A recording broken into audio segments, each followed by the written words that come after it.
Hello दोस्तों, मैं आशीष शर्मा हमारे इस चैनल EMC IQ में आपका हार्दिक स्वागत करता हूं। आज इस वीडियो में हम बात करने जा रहे हैं स्पर्श रेखीय तथा अभिलंबिक वेग एवं त्वरण।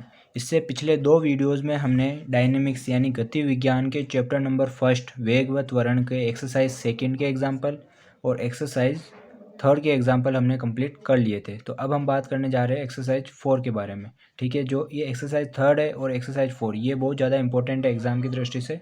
ठीक है, तो इनके एग्जाम्पल सारे एग्जाम्पल आपको क्लियर होने चाहिए और क्वेश्चन जो ज़्यादातर आते हैं वो एग्जाम्पल से ही आते हैं, तो आप उसका पूरा ध्यान रखें। तो आज जो हमारा टॉपिक है वो क्या है, स्पर्श रेखीय वेग और अभिलंबिक वेग क्या होता है, क्या है। सबसे पहले बात करते हैं। देखो, हमने बात की थी कि हम गति कौन सी कर रहे हैं, समतल में गति कर रहे हैं, और वो कौन सी गति है, वक्र रेखीय गति। वक्र रेखीय गति मतलब जिसका समय के सापेक्ष दिशा में परिवर्तन होता रहता है, कि जिसका दिशा में परिवर्तन होता है समय के सापेक्ष। ठीक है, तो उस गति को हम कौन सी गति बोलते हैं, वक्र रेखीय गति। तो इस प्रकार से मैंने कोई एक कण है जो A बिंदु से B बिंदु तक गति कर रहा है। मैंने कोई एक बिंदु P लिया और मैं आपसे पूछता हूँ कि इस P बिंदु पर स्पर्श रेखीय वेग क्या होगा। तो स्पर्श रेखीय वेग का मतलब होता है कि इस पर एक स्पर्श रेखा खींचने पर, इस P बिंदु पर मैंने एक स्पर्श रेखा खींची, टेंजेंट खींचने पर जो ये जिस डायरेक्शन में ये टेंजेंट जाएगी उस डायरेक्शन का जो वेग होता है, उस डायरेक्शन की जो वेलोसिटी होती है, उसी को क्या बोलते हैं हम, स्पर्श रेखीय वेग। क्या बोलते हैं इसको, स्पर्श रेखीय वेग। और उसके लंबवत दिशा में, उसके लंबवत दिशा में मतलब स्पर्श रेखा के लंबवत दिशा में जो वेग होता है जिसको हम क्या बोलते हैं, अभिलंब, तो इसको हम क्या बोलते हैं, अभिलंबिक वेग या अभिलंब। इस और इस दिशा में जो त्वरण होता है उसको हम क्या बोलते हैं, अभिलंबिक त्वरण। स्पर्श रेखा की दिशा में त्वरण होगा उसको क्या बोलते हैं, स्पर्श रेखीय त्वरण, और अभिलंब की दिशा में जो त्वरण होगा उसको हम क्या बोलेंगे, अभिलंबिक त्वरण। तो इस प्रकार से ये हमारे पास, इसको हम समझ लिया है कि क्या क्या ये चीज़ होती है। अब इनके फॉर्मूलाज की बात करते हैं, क्योंकि इंपॉर्टेंट तो वही है, क्वेश्चन तो उससे ही सोल्व होगा। ठीक है, तो सबसे पहले हम बात करते हैं स्पर्श रेखीय वेग की। स्पर्श रेखीय वेग, देखो जो स्पर्श रेखीय वेग का जो फॉर्मूला होता है वो सीधा सा होता है अपने पास कि ds डिवाइड बाई dt। यहाँ पे हम देखो A बिंदु से P बिंदु तक कितनी डिस्टेंस चले, s डिस्टेंस, और उसका t के सापेक्ष डिफ्रेंशिएशन कर देंगे, अवकलन कर देंगे, तो क्या आ जाएगा हमारे पास, स्पर्श रेखीय वेग। अब हम बात करें अब स्पर्श रेखीय त्वरण की, तो वेग से त्वरण किस प्रकार निकालते हैं, हमको पता है कि जो अपने पास वेग है उसका t के सापेक्ष एक बार और अवकलन कर दो। यानी हम क्या कर देंगे, एक बार और अवकलन करेंगे तो क्या आएगा अपने पास, d2s अपॉन dt स्क्वायर। या इसको हम क्या बोल सकते हैं, देखो वेग को हम क्या बोल सकते हैं, v भी बोल सकते हैं ना, तो हम इसको इस तरह से भी लिख सकते हैं, dv डिवाइड बाई dt। एक तो लिखने का तरीका क्या हो गया, d2s अपॉन dt स्क्वायर, एक तरीका क्या हो गया, dv अपॉन dt। एक तरीका और इसको हम लिख सकते हैं कि जब मैं dv अपॉन dt है इसके ऊपर नीचे मैं ds से मल्टीप्लाई करा देता हूँ। ठीक है, कोई दिक्कत नहीं है, ds से मल्टीप्लाई करा रहे हैं। ठीक है, मैंने क्या किया, dv को रखा एज इट इज़, इस ds को मैं इस t की मतलब dt की जगह लेके आ गया, और इस ऊपर ds को रखा एज इट इज़ और dt को इसके नीचे लेके आ गया। देखो dv अपॉन ds तो मेरा एज इट इज़ है, और ds अपॉन dt को हम क्या बोल रहे हैं, v। तो मैं इसको किस तरह से लिख सकता हूँ, v dv अपॉन ds। तो मैं स्पर्श रेखीय त्वरण को तीन तरह से लिख सकता हूँ, d2s upon dt square, dv upon dt और v dv अपॉन ds। तो ये तो किसके फॉर्मूले हो गए, स्पर्श रेखीय वेग और स्पर्श रेखीय त्वरण के। अब हम बात करते हैं अभिलंबिक वेग और अभिलंबिक त्वरण। तो देखो सबसे पहले बात करते हैं हम अभिलंबिक त्वरण की। ठीक है, अभिलंबिक त्वरण की बात करते हैं। देखो जो वक्र रेखीय गति है एक प्रकार से, वक्र रेखीय गति इस आप एक एग्जांपल से समझ सकते हो। जैसे हम कोई सर्किल में, कोई वृत्त में गति करते हैं तो वो भी एक कौन सी गति है, वक्र रेखीय गति है। ठीक है ना, तो देखो जब हम किसी वृत्त में गति करते हैं तो उसके अंदर भी और केंद्र की ओर भी एक बल लगता है जिसको हम क्या बोलते हैं, अभिलंबिक बल। आपने देखा होगा अभिकेंद्रीय बल जिसको हम बोलते हैं, क्या होता है वो, अभिलंबिक बल। यानी अभिलंब की दिशा में लगने वाला बल कौन सा हुआ, अभिलंबिक बल, जिसका फॉर्मूला क्या होता है, जिसका फॉर्मूला होता है F is equal to mv² upon r. जहाँ पे हम जानते हैं F का फॉर्मूला क्या होता है, F इजक्वल टू m है, मतलब ये v² अपॉन आर क्या हुआ, एक का फॉर्मूला यानी त्वरण का फॉर्मूला। तो यहाँ से हम अभिलंबिक त्वरण का फॉर्मूला क्या निकालेंगे, यहाँ पे भी देखो यही है कि वक्र के अंदर की ओर लगने वाला बल क्या कह रहा है हम, अभिलंबिक, मतलब अंदर की ओर जो त्वरण लग रहा है उसको हम क्या बोल रहे हैं, अभिलंबिक त्वरण। तो अभिलंबिक त्वरण का फॉर्मूला क्या हो जाएगा, v² अपॉन आर। लेकिन एक चीज़ यहाँ पे ध्यान रखनी है कि v² तो चलो ठीक है, लेकिन यहाँ पे जो r है, क्या है अपने पास r, यहाँ पे r नहीं रहकर क्या आएगा यहाँ पे रो। और रो क्या होता है हमारे पास, वक्रता त्रिज्या। क्या बोलते हैं इसको, वक्रता त्रिज्या। क्योंकि आर तो किसके लिए बात कर रहे थे हम, किसी सर्किल के लिए, किसी वृत्त के लिए, लेकिन हम बात कर रहे हैं यहाँ पे किसी वक्र के लिए, और वक्र में आर नहीं होकर क्या होता है, रो होता है। यानी जो वक्र की त्रिज्या होती है इसको हम क्या बोलते हैं, वक्रता त्रिज्या। अब आप बात करोगे कि इस रो को कैसे फाइंड करेंगे, तो रो को फाइंड करने का फॉर्मूला होता है हमारे पास D S upon d psi, और एक और फॉर्मूला क्या होता है इसको, 1 plus d y by d x का होल स्क्वायर की power 3/2 divide by d2y upon d x square. ये इस रो को फाइंड करने का फॉर्मूला होता है। अब इस लास्ट जो हम जब बात करते हैं वो आता है हमारे पास अभिलंबिक वेग। देखो, जब हम किसी वृत्त में गति करते हैं तो अंदर की ओर एक बल लगता है, उसके कारण हमारे अभिलंबिक वेग की बात करें तो जब किसी वृत्त में हम गति करते हैं तो उसके अंदर की ओर एक बल लगता है, जिसके कारण त्वरण चेंज होता रहता है, मतलब त्वरण में परिवर्तन होता है। लेकिन अंदर हमारा कण अंदर की ओर थोड़ी जाता है, वो तो गति तो उस सतह मतलब उस बाउंड्री पे ही करता है, मतलब केंद्र की ओर कण गति करता ही नहीं है, तो मतलब उस तरफ वेग क्या होगा, हमेशा जीरो। तो मतलब अभिलंबिक वेग का हमेशा वैल्यू कितनी होगी हमारे पास, जीरो। तो स्पर्श रेखीय वेग का फॉर्मूला क्या हो गया, d S upon D t. स्पर्श रेखीय त्वरण का फॉर्मूला हो गया d two s upon D t square. अभिलंबिक त्वरण का फॉर्मूला हो गया अपने पास वी स्क्वायर अपॉन रो, और रो कैसे निकालते पता चल गया। और अभिलंबिक वेग का फॉर्मूला हमेशा, मतलब अभिलंबिक वेग की वैल्यू हमेशा क्या रहेगी, जीरो। तो अब चलते हैं हम हमारे एग्जाम्पल्स की ओर। एग्जाम्पल नंबर फर्स्ट है हमारा कि एक कण किसी वक्र में इस प्रकार चलता है कि इसके स्पर्श रेखीय एवं अभिलंबिक त्वरण सदैव समान रहते हैं। देखो, जो क्वेश्चन में बोल रहा है उसको एज इट इज़ लिखते जाओ, उसको सोल्व करते जाओ, आपका क्वेश्चन अपने आप सॉल्व हो जाएगा। सबसे पहले क्या बोल रहा है, वो स्पर्श रेखीय और अभिलंबिक त्वरण सदैव समान रहते हैं। यानी स्पर्श रेखीय त्वरण इक्वल टू अभिलंबिक त्वरण। यह है अपने पास अभिलंबिक त्वरण। स्पर्श रेखीय त्वरण का फॉर्मूला क्या होता है, अभी हमने देखा था v d v upon d s, ज़्यादातर यही फॉर्मूला यूज़ लेना है हमको। इक्वल टू अभिलंबिक त्वरण का फॉर्मूला क्या देखा था, वी स्क्वायर अपॉन रो। यहाँ से कैंसिल क्या हो रहा है, v से ये वी स्क्वायर कैंसिल हो रहा है, तो क्या बचेगा d v upon d s, और इधर क्या बच रहा है v अपॉन रो।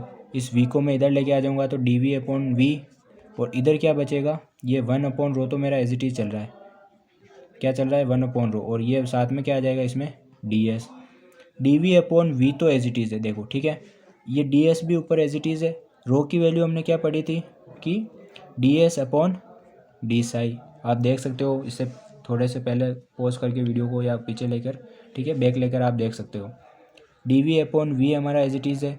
देखो यहाँ पे कैंसिल क्या हो रहा है, कुछ कैंसिल हो रहा है यहाँ पे हमारे पास। देखो डी एस तो हमारा एज इट इज़ रहेगा, डी साई चला जाएगा ऊपर, और डी एस यहाँ पे आ जाएगा, डी एस से डी एस कैंसिल, तो डी वी अपॉन वी, और इक्वल टू क्या बचेगा डी साई। दोनों तरफ मैं क्या कर दूंगा, समाकलन करने पर क्या मिलेगा मुझे कि डी वी अपॉन वी का समाकलन करने पर तो मिलेगा log v, equal to psi का समाकलन करेंगे तो साई, और प्लस जो समाकलन गुणांक आएगा वो क्या आएगा log सी। यहाँ पे log वी, इसको मैं इधर लेके आऊँगा log सी को, तो minus log C equal to psi. log V minus log C क्या होता है, log V divide by C, क्योंकि माइनस का साइन है तो डिवाइड में आएगा, और प्लस का होता तो मल्टीप्लाई, इक्वल टू साई। इस log को मैं उधर भेजूंगा तो क्या आएगा v divide by c equal to, ये किस में चेंज हो जाएगा, एक्सपोनेंशियल फंक्शन के रूप में चेंज हो जाएगा, चर घातांकी फलन के रूप में। यानी ये जो इधर जो भी वैल्यू रहेगी वो पावर में चले जाएगी, और v की वैल्यू यहाँ से क्या आ जाएगी, सी ई की पावर साई। ये इक्वेशन नंबर क्या आ जाएगा, फर्स्ट। आगे हमको क्वेश्चन में क्या बोल रहे हैं कि उनकी स्पर्श रेखा का कोणीय वेग अचर रहता है। स्पर्श रेखा का कोणीय वेग क्या है, स्पर्श रेखा का कोणीय वेग। देखो स्पर्श रेखा कितना कोण बना रही थी, स्पर्श रेखा हमने देखो इससे पहले हमने जो डायग्राम बनाया था उसमें स्पर्श रेखा कितना कोण बना रही थी, साई कोण बना रही थी एक्स एक्स के साथ, और वो क्या रहता है हमारे पास अचर। कोणीय वेग कैसा होता है, कोण मतलब कोण का किसके सापेक्ष अवकलन कर देते हैं हम, समय के सापेक्ष, और वो क्या है हमारे पास अचर है, उसको मैंने क्या मान लिया ओमेगा। तो ये इक्वेशन नंबर हमारे पास क्या हो गई, सेकेंड है। क्वेश्चन हमको क्या बोल रहा है कि वक्र ज्ञात करना है हमको। वक्र कैसे ज्ञात करेंगे, दोनों इक्वेशंस को क्या कर देंगे हम, डिवाइड कर देंगे, कि इक्वेशन नंबर फर्स्ट का डिवाइड करेंगे इक्वेशन नंबर सेकंड से। तो इक्वेशन नंबर फर्स्ट है हमारे पास v, और इधर हमारे पास क्या चल रहा है कि D psi upon D t. और इधर हमारे पास क्या है सी ई की power psi divide by omega. देखो वी को हम क्या लिख सकते हैं d S upon D t, और इधर क्या चल रहा है D psi upon D t, और इधर हमारे पास चल रहा है सी ई की power psi divide by omega. D t से डी टी हमारा हो जाएगा कैंसिल, तो बचेगा क्या हमारे पास D S upon d psi equal to c e की power psi divide by omega. ये किसकी वैल्यू है हमारे पास रो की वैल्यू है, तो रो इक्वल टू सी ई की power psi divide by omega. हमको क्या ज्ञात करना है वक्र ज्ञात करना है, तो यहाँ से देखो क्या आ जाएगा हमारे पास रो को हम क्या लिख सकते हैं d S upon d Sai. इसको इधर ऐसा नहीं लिखे, इसको एज इट इज़ रखें हम, यदि D S upon d Sai तो क्या आएगा डी एस तो रहेगा हमारे पास एज इट इज़, और ये c upon omega as it is रहेगा, ई की पावर साई भी एज इट इज़ है, और ये डी साई इधर चला जाएगा। दोनों तरफ क्या कर देंगे हम इंटीग्रेशन समाकलन कर देंगे, तो ये तो आ जाएगा एस, ये आ जाएगा अपने पास सी अपॉन ओमेगा, और ये ई आएगा, ई साई एज इट इज़ रहेगा, और प्लस क्या आ जाएगा कोई समाकलन गुणांक डी। तो ये हमारे पास क्या आ गया पथ। तो इस प्रकार जो आपको क्वेश्चन में दे रखा है उसको एज इट इज़ नोट कीजिए, उसको सोल्व कीजिए, और इसे हम इस प्रकार वक्र ज्ञात कर लेंगे। तो यह हो गया हमारा एग्जाम्पल नंबर 1। अब चलते हैं हम एग्जाम्पल नंबर 2 की ओर। एग्जाम्पल नंबर 2 है हमारा, यदि किसी समतल वक्र में एक गतिमान कण के स्पर्श रेखीय एवं अभिलंबिक त्वरण सदैव अचर रहते हो। देखो पहले क्वेश्चन क्या बोल रहा है कि उसके स्पर्श रेखीय एवं अभिलंबिक जो त्वरण है, स्पर्श रेखीय त्वरण एवं अभिलंबिक त्वरण सदैव अचर रहते हो। तो दोनों को पहले अचर के बराबर कर देते हैं कि स्पर्श रेखीय त्वरण, ये स्पर्श रेखीय त्वरण, स्पर्श रेखीय त्वरण भी क्या रहता है हमारे पास अचर, ठीक है ना, अचर। स्पर्श रेखीय त्वरण का फॉर्मूला क्या होता है हमारे पास d two s upon D t square, जिसको मैंने ए के बराबर मान लिया, कोई भी अचर कांस्टेंट वैल्यू।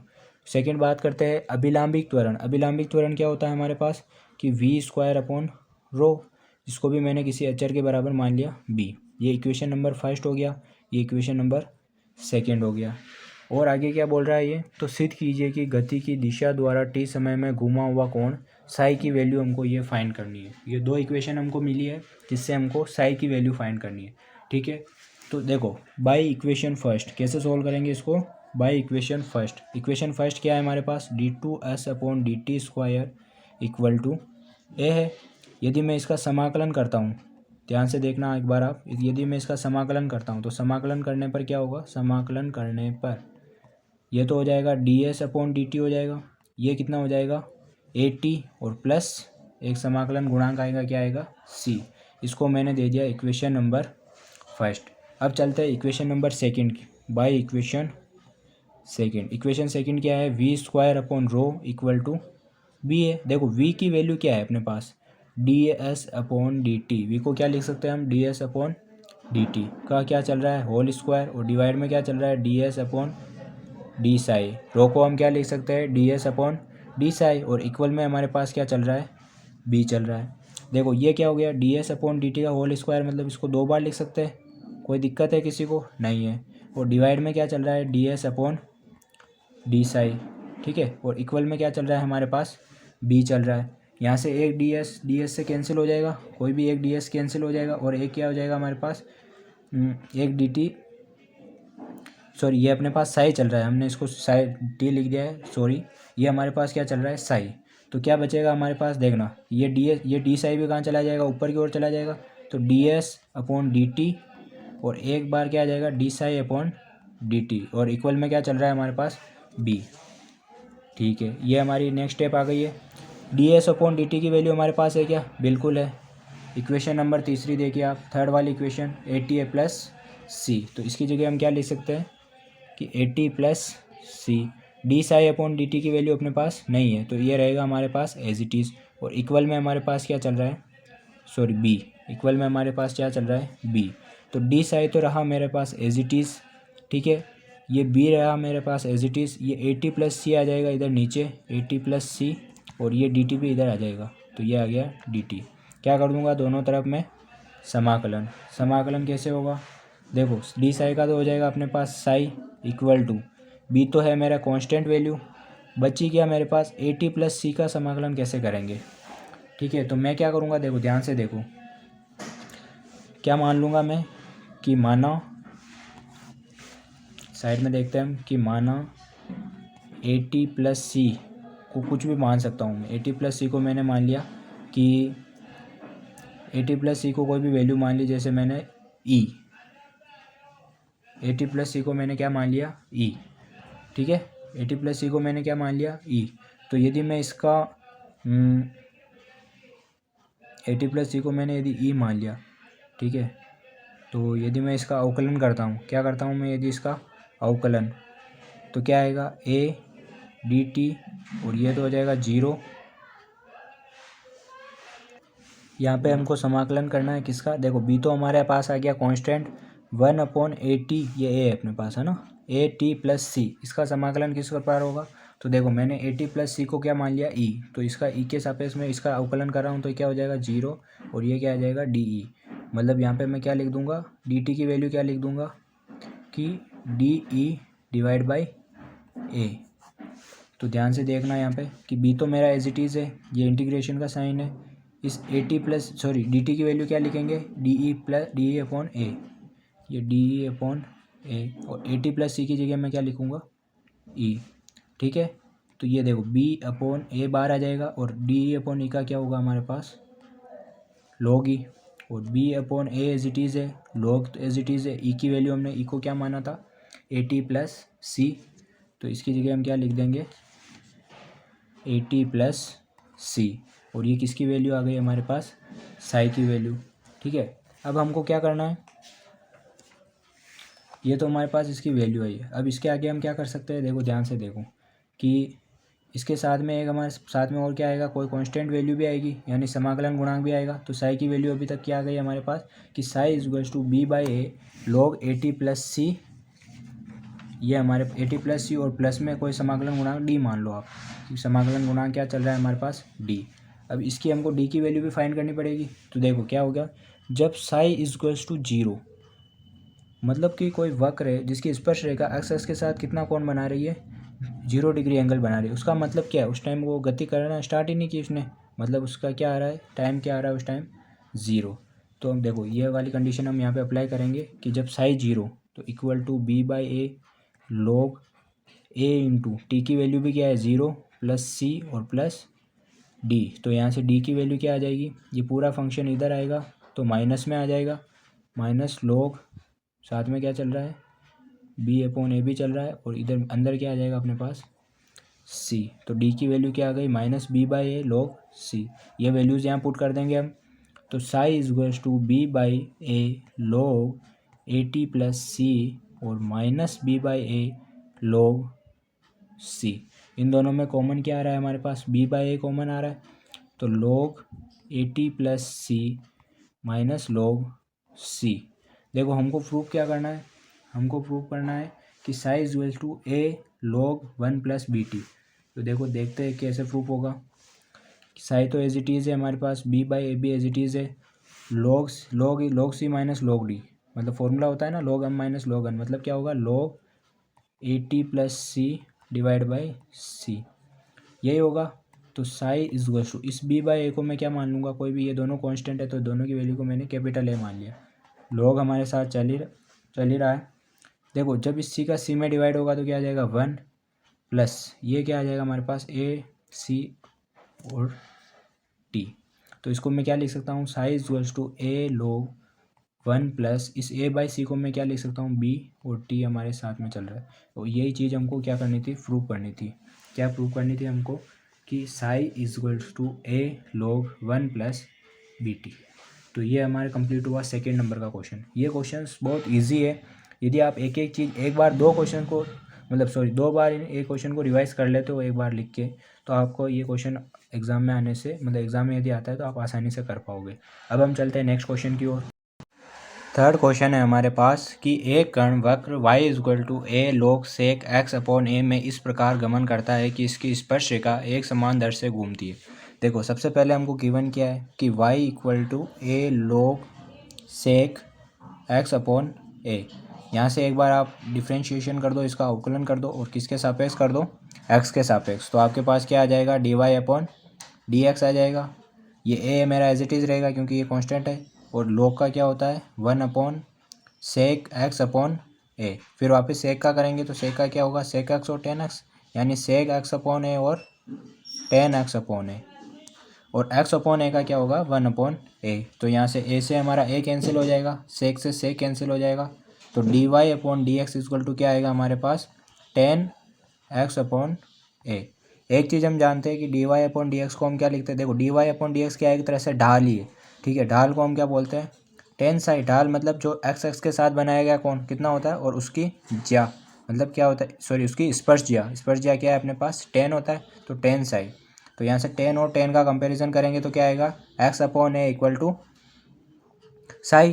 तो यहाँ से x की वैल्यू क्या आ जाएगी हमारे पास कि a साई। तो ये आ गई हमारे पास x की वैल्यू, ठीक है। इसके आगे क्या करना है हमको, ये तो हो गई देखो x की वैल्यू। एक चीज़ हमको गिवन क्या है, क्वेश्चन वापस पढ़ो एक बार आप कि इसकी स्पर्श रेखा एक समान दर से घूमती है। स्पर्श रेखा एक समान दर से घूमती है। स्पर्श रेखा एक समान दर से घूमती है। मतलब एक समान दर से घूमती है। देखो स्पर्श रेखा घूम रही है मतलब कि स्पर्श रेखा मतलब एंगल, मतलब वो घूम रही है मतलब क्या एंगल बढ़ रहा है, मतलब जो एंगल में जो चेंज आ रहा है वो किसके सापेक्ष आ रहा है, टी के सापेक्ष, मतलब समय के सापेक्ष क्या हो रहा है एंगल बढ़ता जा रहा है। लेकिन वो क्या है अचर है, अचर दर से घूमती है मतलब अचर आ जाएगा। उसको मैंने क्या मान लिया, क्या मान लिया। तो यहाँ से देखो D psi upon D T की वैल्यू मेरे पास क्या आ गई, अचर आ गई ना। तो हमने क्या निकाला था कि जो एक्स की वैल्यू आई थी मेरे पास x equal to a psi, यहाँ से आप क्या निकाल लो d x upon D t निकाल लो। तो ये क्या हो जाएगी मेरे पास a d psi upon D t, और d psi upon D T की वैल्यू क्या आ रही है अपने पास एचर। तो यहाँ पे मैं क्या लिख सकता हूँ कि D x upon D T की वैल्यू क्या हो जाएगी मेरे पास कि ए, और इसको मैंने एचर के रूप में क्या माना है के माना है, तो इसकी वैल्यू क्या हो जाएगी मेरे पास के। ये तो आ गई मेरे पास d x upon D T की वैल्यू। इससे मैं क्या निकाल लूँगा d two x upon D t square. तो ये क्या आ जाएगा मेरे पास d two x upon D t square क्या आ जाएगा 0 आ जाएगा, क्योंकि ये टोटल वैल्यू क्या है अचर है, इसलिए इसका अवकलन क्या हो जाएगा d two x upon D t square का अवकलन हो जाएगा हमारे पास 0। ये तो आ गई इक्वेशन नंबर फर्स्ट। देखो हमको फाइंड क्या करना है, एक बार वापस क्वेश्चन पढ़ लेते हैं हम। सिद्ध कीजिए कि कण का परिणामी त्वरण इसकी वक्रता त्रिज्या के समानुपाती होता है। मतलब हमको क्या निकालना है, परिणामी त्वरण निकालना और उसको वक्रता त्रिज्या के समानुपाती बताना है। तो सबसे पहला टारगेट क्या है हमारा कि इसका परिणामी त्वरण फाइंड करें। तो देखो परिणामी त्वरण कैसे फाइंड करेंगे इसका, हमारे पास क्या है देखो d two x upon D t square तो 0 आ गया। अब देखो आपको जो स्टार्टिंग में दिया हुआ था वाई की वैल्यू दी हुई थी, वापस लिखो उसको एक बार कि a log sec x upon a. यहाँ से आप निकालो d y upon D t, निकालोगे तो क्या होगा आपके पास ए लॉग का क्या होगा वही सेक एक्स अपॉन ए, और सेक का करेंगे तो सेक एक्स अपॉन ए और 10 एक्स अपॉन ए।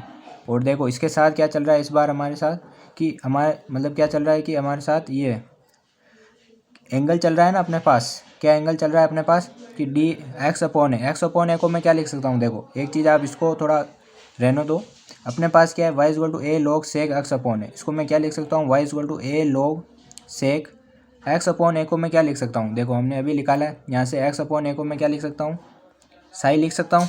कोई दिक्कत है किसी को, नहीं है, ठीक है। तो यहाँ से क्या हो जाएगा अपने पास साई हो जाएगा। तो वाई का करेंगे, अब करो आप अवकलन इसका d y upon D t equal to a 1 upon sec psi, और सेक का करेंगे तो सेक साई और 10 साई, और साथ में क्या आ जाएगा अपने पास मल्टीप्लाई में d psi upon D t आ जाएगा। सेक साई कैंसिल हो जाएगा, तो अपने पास क्या बचेगा देखो कि d y upon D t equal to ये ए तो बच चल ही रहा है, तो ये तो एज इट इज़ आ जाएगा मेरे पास, और ये क्या चल रहा है 10 Sai. D psi upon D T की वैल्यू हमने निकाली थी क्या, आपको याद हो तो D psi upon D T हमने एक चीज़ बताई थी ना कि स्पर्श रेखा एक समान दर से घूमती है, यानी D psi upon D T की वैल्यू क्या है अचर यानी के। तो ये मैंने इसकी वैल्यू क्या लिख दी अचर, यानी हमारे पास क्या आ गई d y upon D T की वैल्यू ये आ गई। यहाँ से यदि मैं डी टू और y upon D t square की वैल्यू निकालना चाहूँ, ठीक है, तो क्या आएगी मेरे पास ए तो मेरे पास अचर है, के भी मेरे पास अचर है, 10 का क्या होता है सेक स्क्वायर, क्या होता है सेक स्क्वायर साई, और d psi upon D T ये होगा अपने पास। तो देखो इसको ए के सेक स्क्वायर साई मेरा as it is d psi upon D T की वैल्यू वापस तो क्या आ जाएगी के आ जाएगी, तो ए के स्क्वायर सेक स्क्वायर साई ये किसकी वैल्यू आ गई अपने पास d two y upon D t square. इसको इक्वेशन नंबर मैंने क्या दे दी 2 दे दी। तो ये तो हमारे पास हो गई फर्स्ट और सेकंड इक्वेशन। अब हमको क्या निकालना है परिणामी त्वरण निकालना है ना। तो परिणामी त्वरण कैसे निकालते हैं, परिणामी त्वरण, परिणामी त्वरण कैसे निकालते देखो, आपको पता है कि एक तो क्या आ जाएगा d2x/dt² का होल स्क्वायर प्लस d2y/dt² का होल स्क्वायर, क्योंकि ये किस तरह से मतलब ये अपन को काटतीय वक्र में गति हो रही है, क्योंकि x की इनकी y की वैल्यू दे रखी है, तो हमको पता है कि dx/dt तो क्या होता है मतलब दूरी का समय के सापेक्ष अवकलन वेग, और ये क्या होता है d2x मतलब डबल अवकलन करते हैं तो वो क्या बन जाता है हमारे पास त्वरण। तो ये x दिशा में त्वरण और y दिशा में त्वरण, दोनों की वैल्यू अपने पास है बाय इक्वेशन फर्स्ट और सेकंड। इसकी वैल्यू हमारे पास क्या आई थी फर्स्ट इक्वेशन से देखें तो देखो आप देखना d2x/dt² क्या वैल्यू आ रही है अपने पास 0, और d2y/dt² की वैल्यू क्या आ जाएगी a² sec² साई।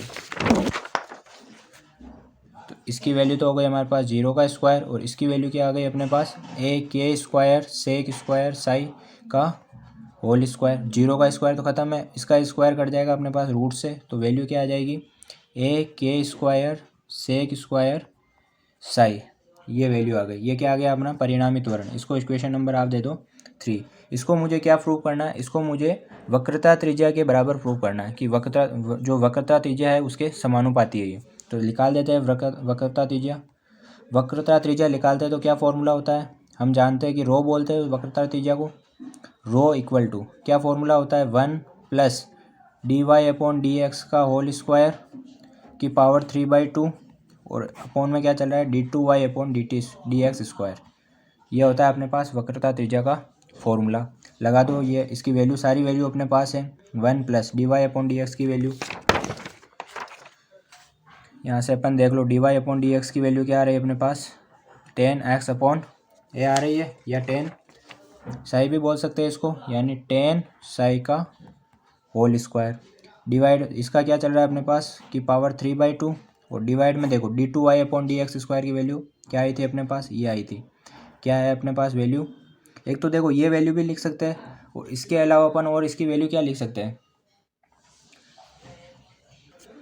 देखो dy/dx की वैल्यू अपने पास क्या थी, dy/dx की वैल्यू थी अपने पास 10 साई, या इसको ऐसा भी बोल सकते 10x/a, ये वैल्यू थी अपने पास dy/dx की। तो यहाँ से d2y/dx की dx² की वैल्यू क्या होगी कि 10 की तो क्या हो जाएगी sec² x/a, और x/a की वैल्यू क्या हो जाएगी 1/a, मतलब इसकी जगह हम क्या लिखेंगे 1/a sec² x/a, और x/a को मैं क्या लिख सकता हूँ साई भी लिख सकता हूँ। तो यहाँ से वैल्यू क्या आ जाएगी मेरे पास कि रो की वैल्यू क्या आ जाएगी, यहाँ से देखो ये तो मेरे पास क्या चल रहा है कि 1, देखो 1 प्लस 10² साई को हम क्या बोल सकते हैं sec² साई।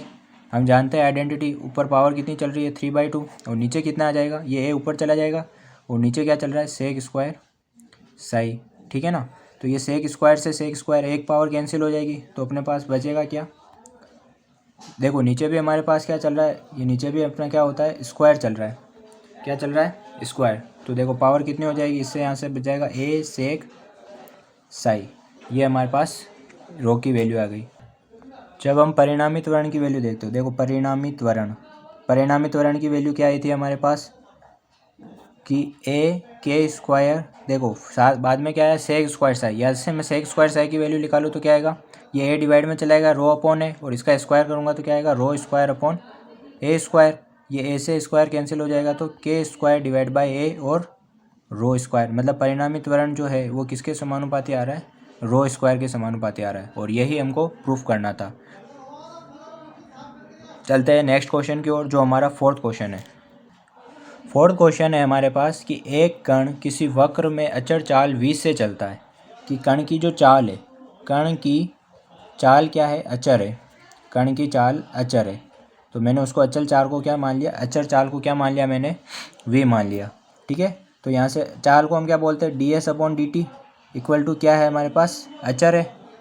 तो यहाँ से देखो अचर को मैंने मतलब v मान लिया है अचर को, तो यहाँ से d2s/dt² निकालना चाहूँ तो क्या आ जाएगा मेरे पास, क्योंकि अचर का जो अवकलन करते हैं वो किसके बराबर होता है 0 के बराबर होता है, यही चीज़ है।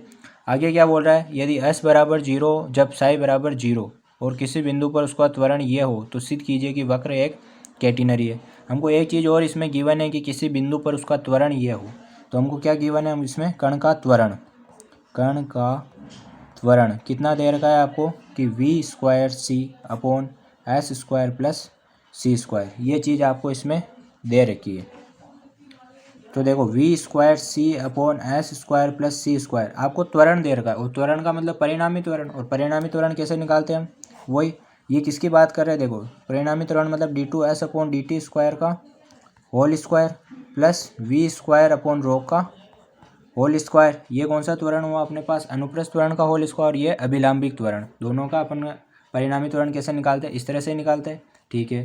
अब क्या करेंगे, देखो v square c upon s square plus c square, d two s upon D t square की वैल्यू क्या आ रही है अपने पास 0, तो ये वैल्यू हो गई 0, plus v square upon rho हमारा एज इट इज़ है, इसका होल स्क्वायर भी एज इट इज़ है, v square c upon s square plus c square equal to, यहाँ से ये क्या टर्म तो कैंसिल हो गई, और इसका स्क्वायर किससे कैंसिल हो जाएगा, रूट से, तो बचेगा क्या, वी स्क्वायर अपॉन रो, यही टर्म बची है। तो वी स्क्वायर से हमारा वी स्क्वायर कैंसिल हो जाएगा, सी मेरा एज इट इज़ है s square plus c square equal to 1 upon rho, यही है।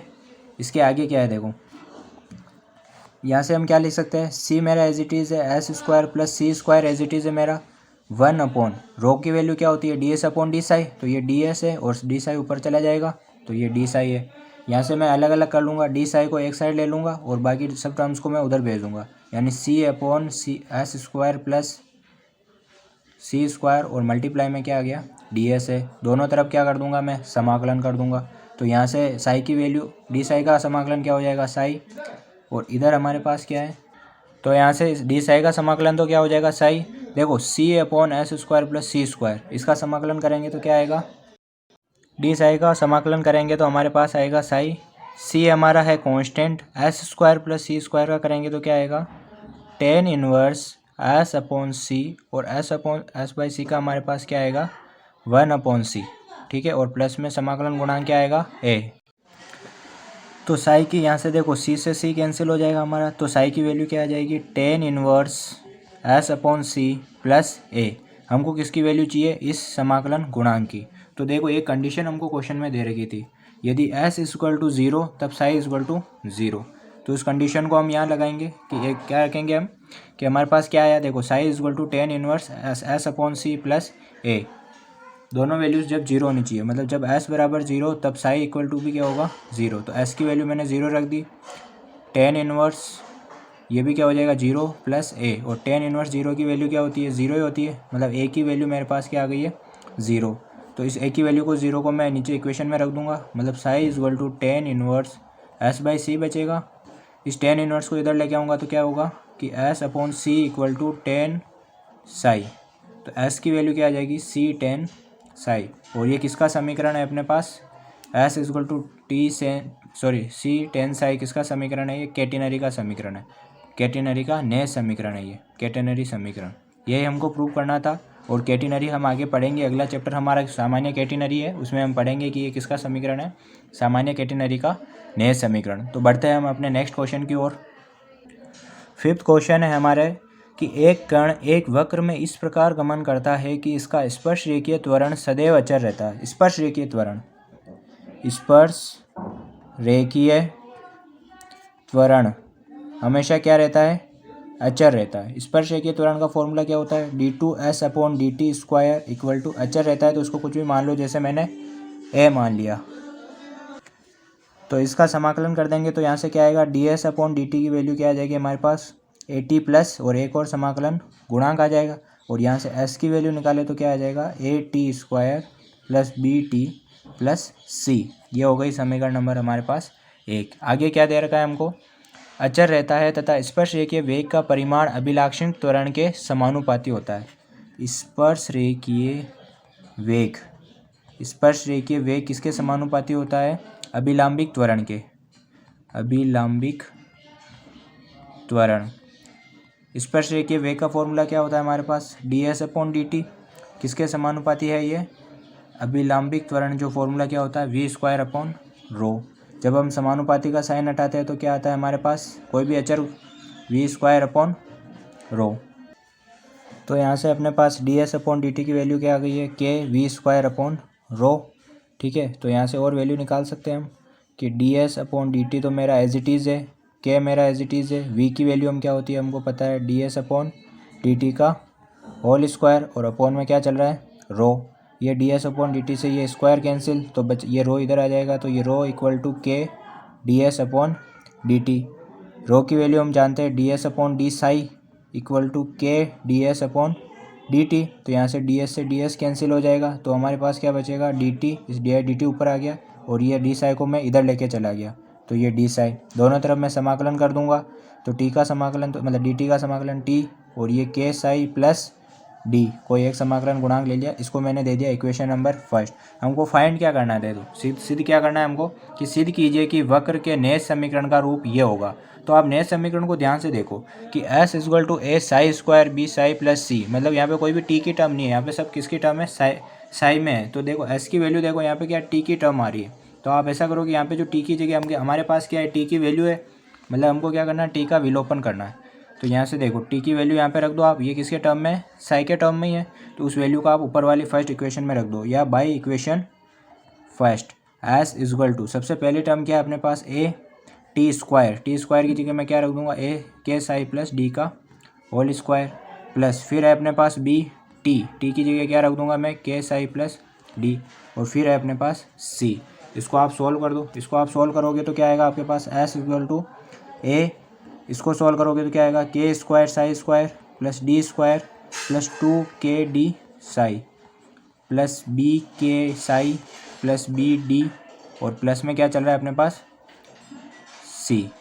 तो यहाँ से एस की वैल्यू क्या आ जाएगी हमारे पास, एस इक्वल टू देखो यहाँ पे टर्म ये आएगी कि ए बाई टू, साथ में क्या देखो अपने पास क्या चल रहा था ऊपर, एक बार वापस देख लेते हैं अपन कि अपने पास चल रहा है ए, यहाँ पे अपन ने ये जो समाकलन किया तो यहाँ पे टी स्क्वायर, यहाँ पे मतलब ये क्या आएगा, ए बाई टू आएगा, ठीक है ना। ये चीज़ आपको ध्यान रखनी है, क्योंकि इसका अपन ने क्या किया, टी का किया तो टी स्क्वायर बाई टू, ये चीज़ यहाँ पे ध्यान रखनी है।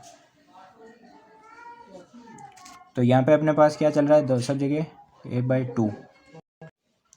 जो हमारा 6th क्वेश्चन है वो है एक कण एक catenary s equal to c tan psi में चलता है, मतलब जो कण गति कर रहा है वो किस में चल रहा है, कैटेनरी में।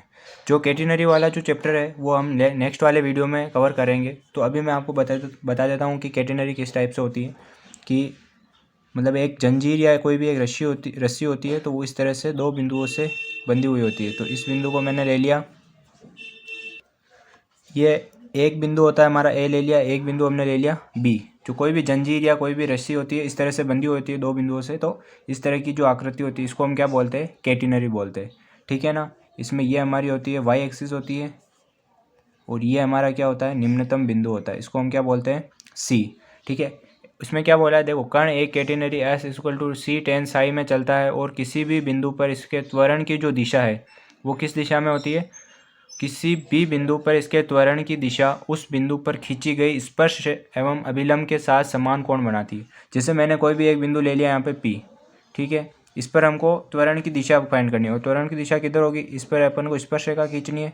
ये मैंने एक स्पर्श रेखा खींच दी, और यहाँ पे मैंने ले ली एक्स एक्सिस, जो ये स्पर्श रेखा एक्स एक्सिस के साथ कितना कोण बना रही है, साई कोण बना रही है।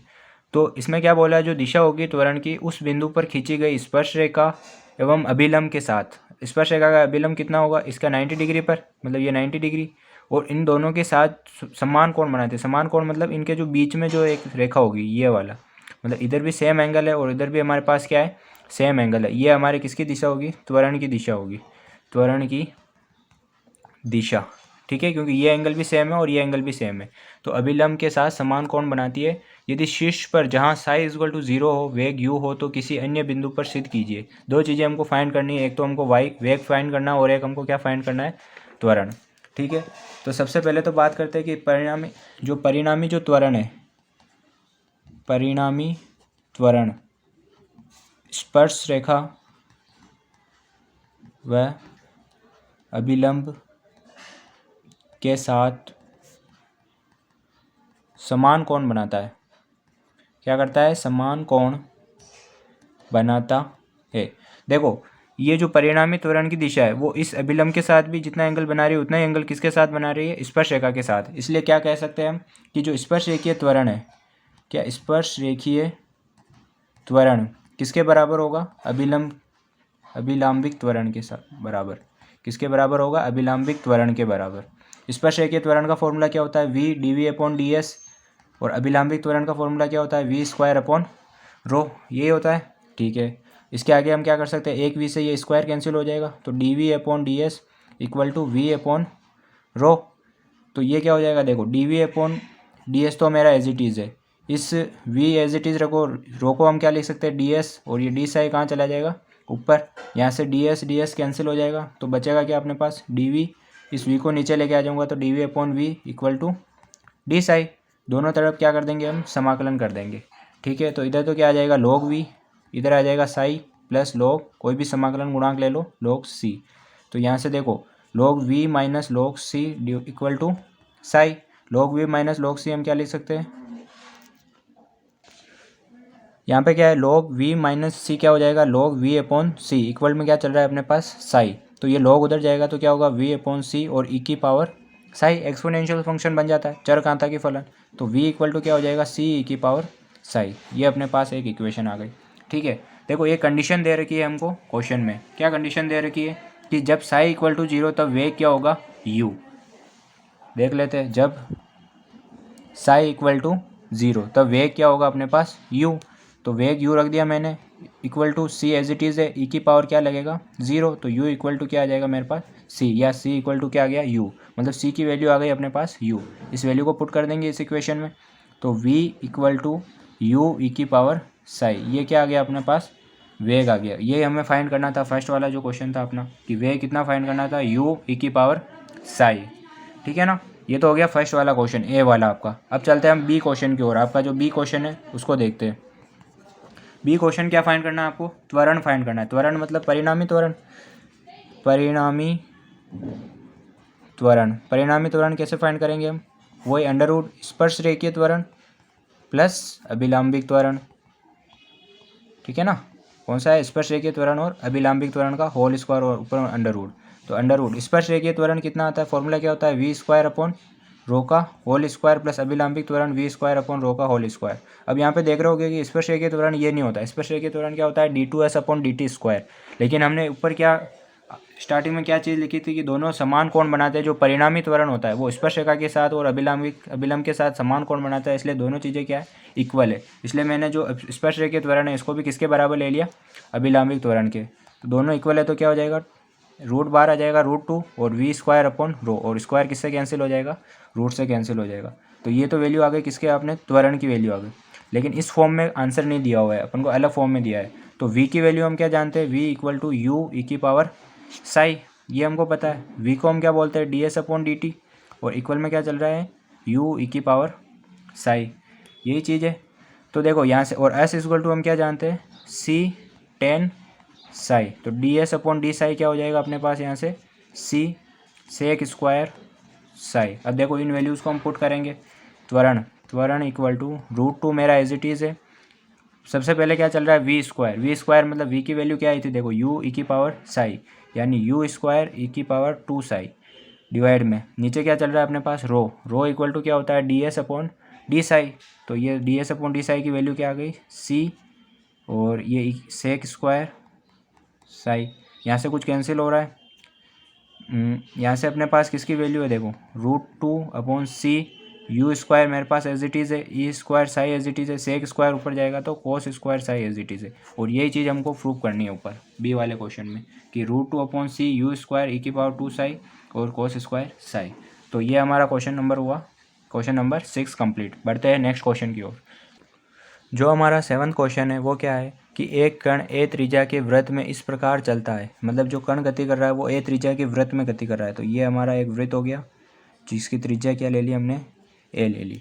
ठीक है ना, इस प्रकार चलता है कि उसका स्पर्श रेखीय त्वरण उसके अभिलंबिक त्वरण का सदैव k गुना रहता है, कि जो उसका स्पर्श रेखीय त्वरण रहता है स्पर्श रेखीय त्वरण उसके अभिलंबिक त्वरण का हमेशा क्या रहता है k गुना, तो ये मैंने क्या लिख दिया k गुना। ठीक है, अब स्पर्श रेखीय त्वरण v d v upon d s equal to k और v स्क्वायर अपॉन रो, तो यहाँ से v से ये स्क्वायर कैंसिल हो जाएगा तो क्या बचेगा d v upon d s equal to k v upon rho, ये इक्वेशन नंबर मैंने दे दी फर्स्ट है।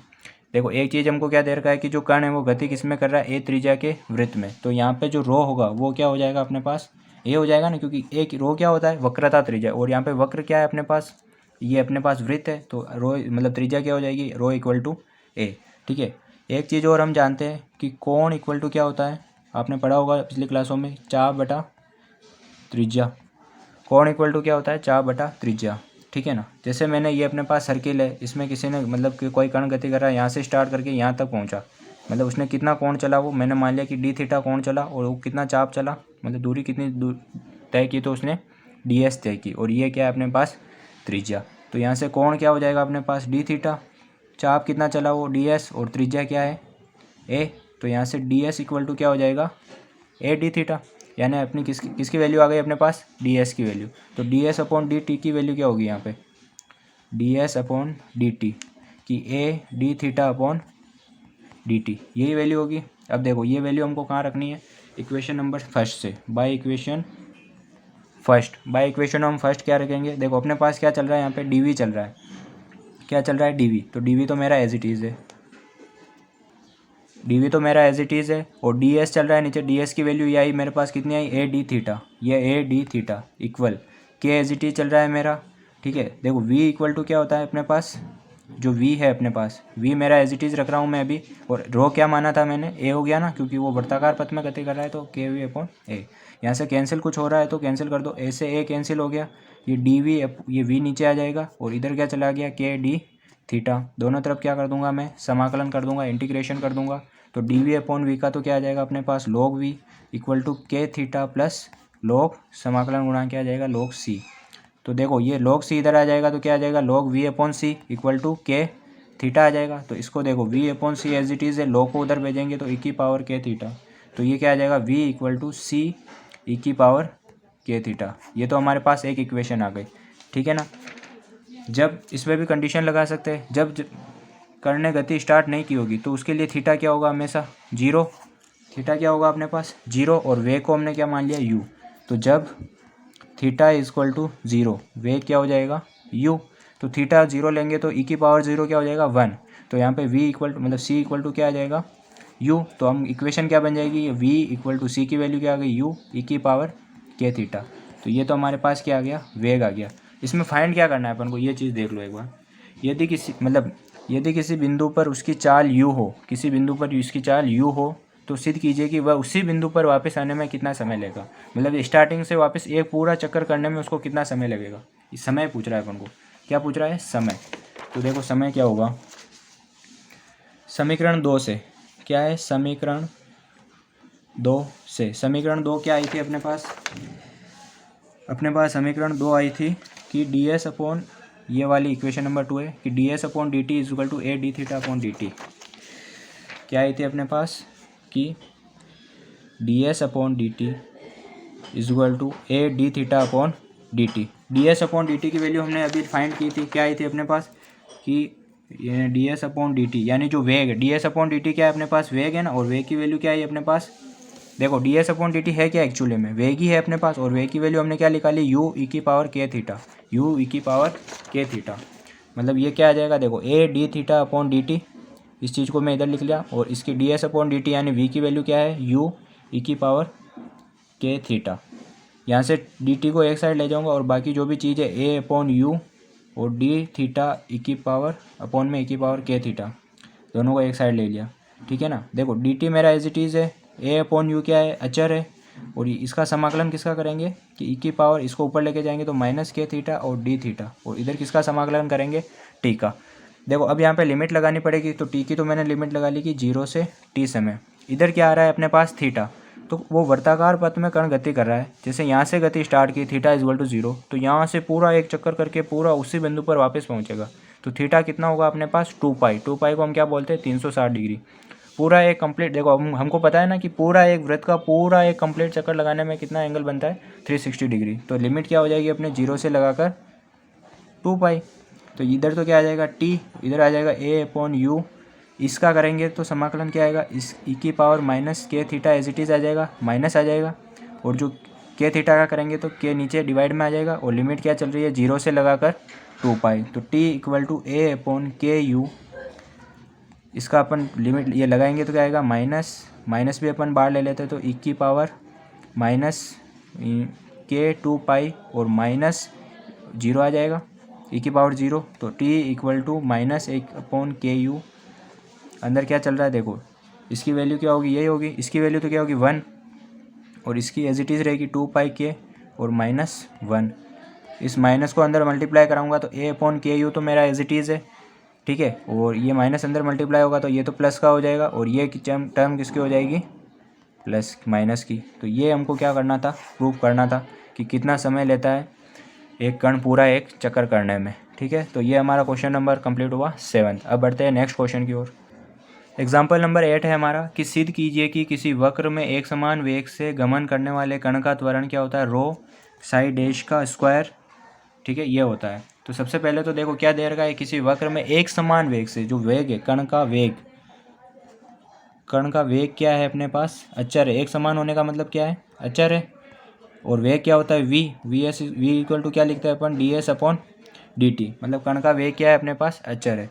इक्वल टू हम क्या लिखेंगे, अचर कोई भी संख्या, तो d2s/dt² इक्वल टू क्या हो जाएगा अपने पास, 0 हो जाएगा, क्योंकि कोई भी अचर का अवकलन करते हैं तो क्या आता है हमारे पास, 0 होता है, ठीक है। हमको इसका क्या ज्ञात करना है, कण का त्वरण ज्ञात करना है। त्वरण मतलब क्या होता है, केवल त्वरण दे रखा है तो परिणामी त्वरण का फॉर्मूला क्या होता है कि वही स्पर्श रेखीय त्वरण का स्क्वायर प्लस v² रो, यानी अभिलंबिक त्वरण का होल स्क्वायर। देखो यहाँ पे स्पर्श रेखीय जो त्वरण है वो कितना आ रहा है, d2s/dt² 0 आ रहा है, और ये इसकी वैल्यू क्या आ रही है, v² रो का होल स्क्वायर। ये हमारा एज इट इज़ है। तो त्वरण हमारे पास क्या आ गया, देखो 0 की कोई वैल्यू नहीं है, स्क्वायर से रूट कट गया तो क्या आ गया, v² रो, ये आ गया। अब देखो इसको हमको वो प्रूव करना है, क्या प्रूव करना है कि ये कितना होता है, रो साई डैश का स्क्वायर ये होता है। इसको थोड़ा हमको करना पड़ेगा, इसमें वैल्यूज़ रखनी पड़ेगी। v को हम क्या लिखते हैं, ds/dt का क्या चल रहा है अपने पास, स्क्वायर, और रो को हम क्या लिखेंगे, ds/d साई, यानी ds और d साई कहाँ चला जाएगा, ऊपर। तो देखना ये क्या है, ds/dt मल्टीप्लाई ds/dt, क्योंकि स्क्वायर लग रहा है, और इधर क्या चल रहा है, dsi/ds। एक ds से एक ds कैंसिल हो गया तो क्या बचेगा, ds/dt और dsi/dt, यही बचा है। अब यहाँ पे एक थोड़ी सी जादूगिरी करनी पड़ेगी अपन को, क्या करनी पड़ेगी कि ds अपॉन, यहाँ पे ऊपर नीचे किससे मल्टीप्लाई कराना पड़ेगा, डी साई से। तो एक डी साई तो मैं यहाँ पे ले आऊँगा और एक डी साई आगे ले जाऊँगा कि dsI/dt को उसके नीचे ले जाऊँगा, और ये वाला तो एज इट इज चल ही रहा है अपने पास, ठीक है। इसको मैं क्या लिख सकता हूँ, रो, और ये क्या देखो dsI/dt को हम क्या लिखते हैं, साई डैश का मतलब इसका एक बार अवकलन हो रहा है साई का, और दोनों दो टर्म आ रही तो इसका क्या कर देंगे, स्क्वायर। और यही हमको क्या करना है, प्रूव करना था, ठीक है ना, यही हमको क्वेश्चन में प्रूव करना है। तो इंपॉर्टेंट क्वेश्चन है, छोटा क्वेश्चन बन जाता है कभी कभी। तो ये आपके कंप्लीट टोटल आपके जो स्पर्श रेखीय और अभिलंबिक जो त्वरण और वेग वाला टॉपिक है ये यहाँ पे कंप्लीट होता है, ठीक है। तो इससे पहले हमने पढ़ा था अरीय और अनुप्रस्थ वेग, और ये हमने पढ़ा स्पर्श रेखीय और अभिलंबिक। इन ये जो टोटल 8 एग्जाम्पल है, इनमें से आपके ज़्यादातर क्वेश्चन इस चैप्टर में से आते हैं। यदि बड़े क्वेश्चन तो इनमें से ही आते हैं, ठीक है, इन एग्जाम्पल्स में से। एक्सरसाइज में भी बहुत रेयर चांस है कि इसमें से क्वेश्चन आ जाए। तो इसको आप शेयर करें, अपने जो दोस्तों के साथ शेयर करें और लाइक करें, और अपने अच्छे से इस क्वेश्चंस को 1-2 बार 3 बार इनको सॉल्व करें। और नेक्स्ट वीडियो हमारा जो आएगा वो कॉमन कैटेनरी यानी सामान्य कैटेनरी जो टॉपिक है हमारा, उसमें से भी एक बड़ा क्वेश्चन आता है हर साल, तो उसके ऊपर आएगा। Okay, thank you.